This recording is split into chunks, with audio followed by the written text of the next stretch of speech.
সেদিনকে যে বিট দিয়ে মুখশুদ্ধি বানানো শেখালাম, ট্রাই করলেন? আমারটা কিন্তু বেশ ভালোই হয়েছিল জানেন তো। পরের বার চেষ্টা করব একটুখানি সুপুরির গুঁড়ো আর মিন্ট বল অ্যাড করার। বাড়িতে ছিল না, কি করব।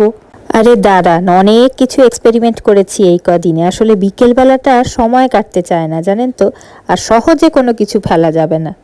এই যে খুচখাট জিনিস দেখছেন সবই কিন্তু আমার বানানো। কোনোটা টিফিন বক্সের ঢাকনা, সব ফেলে দেওয়ার মতো। আবার কোনোটা আইসক্রিমের টাব, আবার বিরিয়ানির কৌটো।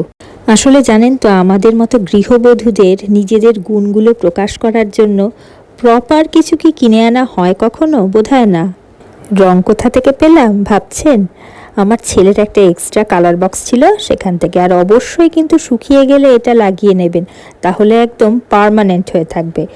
বাড়িতে ফেভিকল থাকলে না, কালার করার আগে একদম প্রথমে একটু ফেভিকলও লাগিয়ে নিতে পারেন, তাহলে একদম জবরদস্ত পেন্টিং হবে। আর হ্যাঁ, প্রত্যেকটা প্রলেপের পর অবশ্যই ভালোভাবে শুকিয়ে নেবেন। তবে ব্রাশগুলো কিন্তু অবশ্যই তাড়াতাড়ি ধুয়ে নেবেন, নইলে কিন্তু একদম শক্ত কাঠ হয়ে যাবে।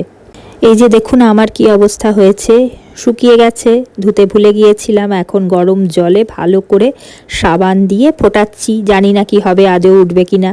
তাহলে এবার থেকে কষ্ট করে রোদ্দুরের মধ্যে বেরিয়ে কেনাকাটা করার দরকার নেই, তাই না?